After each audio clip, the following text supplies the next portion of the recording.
कैसे हो आप सभी लोग। मैं हूं डीआरएक्स दिवेश पाल और आज की क्लास में आपका बहुत बहुत स्वागत है।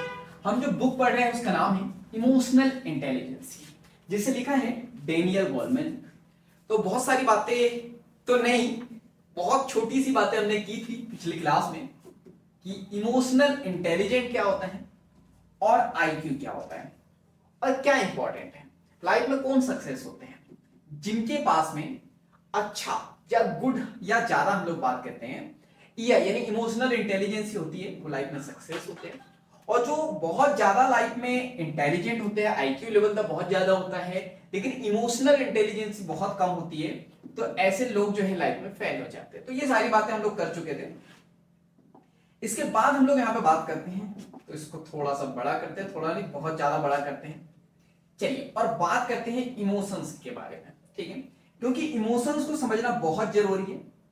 तो चलिए इमोशंस को समझने की कोशिश करते हैं हम लोग, क्योंकि हम लोगों को इमोशनल इंटेलिजेंसी को इंप्रूव करना है, तो इमोशंस को समझना बहुत जरूरी है। तो लाइफ में एक भी सेकंड ऐसा नहीं है जो इमोशंस के बिना गुजरता हो। तो लगभग लाइफ के हर एक पल में जो है इमोशंस जो है इन्वॉल्व होते ही होते हैं। सो 1 मिनट, इसको हो गया पोलियो, सो 1 मिनट। हाँ, तो लाइफ के हर एक पल में जो है हमारे इमोशंस जो है इन्वॉल्व होते हैं। इसके बाद हम लोग बात करें तो हमारे लाइफ के बाकी एक्सपेक्ट को भी ये जो है इन्फ्लुएंस करते हैं।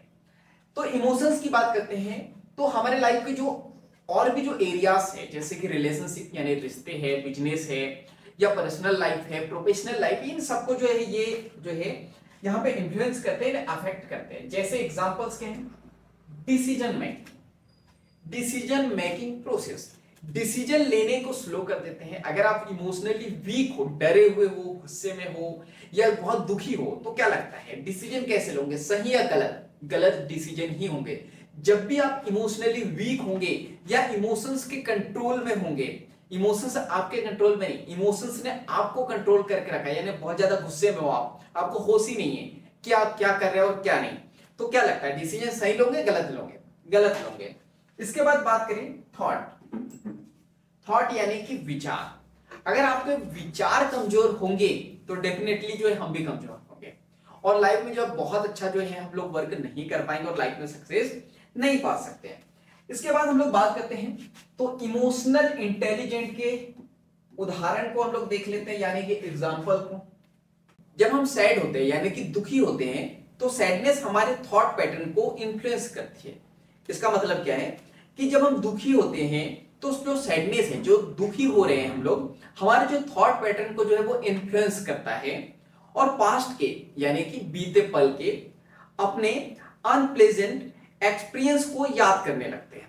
जैसे देखो समझते हैं हम लोग, आप दुखी हो बहुत ज्यादा, आपकी गर्लफ्रेंड से ब्रेकअप हो गया है, आपका इमेजिनेशन करना है, चलो आपका नहीं किसी और का माने, तो ये एक जो है सुंदरलाल है, ठीक है, क्या नाम है इसका? सुंदरलाल। इसका अपनी जीएफ के साथ यानी कि गर्लफ्रेंड के साथ क्या हो गया है? ब्रेकअप हो गया। बेचारा बहुत सैड है, बहुत दुखी है।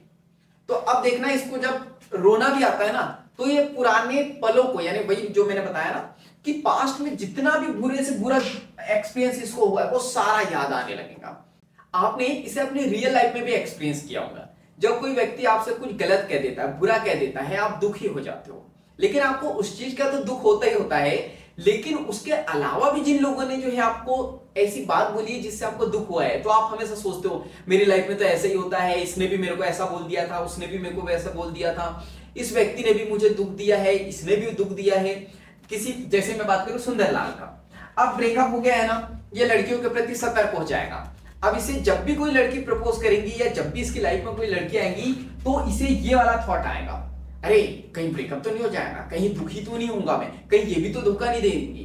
तो याद रखना, एक एक्सपीरियंस जब आपको आता है सैडनेस वाला, तो इससे रिलेटेड आपकी लाइफ में जितने भी सैडनेस वाले एक्सपीरियंस है, जितने भी वो पल है सैडनेस वाले, वो आपको याद आने लगेंगे, वो हो जाएंगे ट्रिगर, यानी वो आपको याद आने लगेंगे। उसको देख देख के, उसको याद कर करके आप दुखी होंगे और दुख का लेवल जो है बहुत ज्यादा बढ़ाने की कोशिश करोगे आप। आपने रियल लाइफ में एक्सपीरियंस किया होगा तो मुझे ज्यादा बताने की जरूरत है नहीं। चलिए, तो आगे इस बुक में भी यही एग्जांपल दिया गया है जो मैंने आपको दिया। आपका पार्टनर आपको छोड़ के चला गया, तो आपके सैडनेस को ये ट्रिगर कर देगा, सैडनेस को ट्रिगर कर देंगे, यानी यही जो मैंने बताया कि एक चीज हुई है लेकिन उससे रिलेटेड सारी चीजें जो है ट्रिगर हो जाएंगी, याद आने लगेंगी। पहले वाले ब्रेकअप भी याद आने लगेंगे, यानी ब्रेकअप आपका अभी हुआ है लेकिन इससे पहले भी जितने ब्रेकअप हुए वो सब आपको याद आने लगेंगे।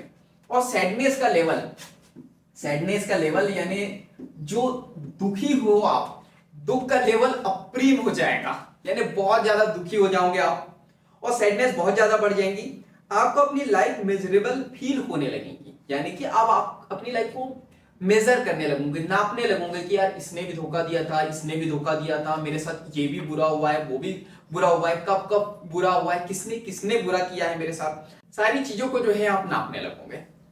तो चलिए आगे बढ़ते हैं हम लोग। तो आपको बहुत अच्छे से समझ में आ गया होगा कि हमारे इमोशंस काम कैसे करते हैं। चलिए इसको समझने की कोशिश करते हैं। हमने कहा कि जो हमारे इमोशंस है, अगर फर्स्ट टाइम कुछ होता है तो होता क्या है कि इससे रिलेटेड सारे इमोशंस जो है ट्रिगर हो जाते हैं।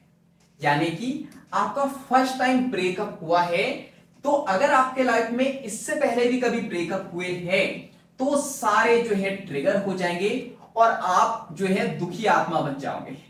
यानी कि अगर आपकी लाइफ में एक छोटा सा भी दुख आया है तो आप बड़े दुखों को ढूंढने लगते हो ताकि दुख का लेवल बहुत ज्यादा बढ़ सके, सैडनेस का लेवल बहुत ज्यादा बढ़ सके। ऐसा हुआ है या नहीं हुआ है, आपको कमेंट्स बॉक्स में मुझे बताना है कि ऐसा आपके साथ हुआ है या नहीं हुआ, या आपके किसी फ्रेंड के साथ हुआ होगा कैसा कि उसका जो है छोटा सा दुख उसकी लाइफ में आया, लेकिन वो जब आपके पास में बैठा तो बहुत जोर जोर से रोने लगा पुरानी बातों को लेके कि पिछले बार भी मेरे साथ ऐसा हुआ था, इसने भी किया था मेरे साथ, उसने भी किया था। तो इमोशंस काम कैसे करते हैं, कैसे ट्रिगर करते हैं, ये आपको समझ में आ गया। तो हमने इमोशंस को बहुत अच्छे से समझा। अगली क्लास में हम लोग ब्रेन और इमोशंस को समझेंगे डिटेल में और बहुत कुछ नया सीखेंगे। तो आज की क्लास के लिए इतना ही, बाकी हम लोग मिलेंगे नेक्स्ट क्लास में। तो इस तरह हंसते रहिए, मुस्कुराते रहिए, लाइफ में आगे बढ़ते रहिए, कुछ नया नया सीखते रहिए। जब तक के लिए thank you so much, bye bye and go for success.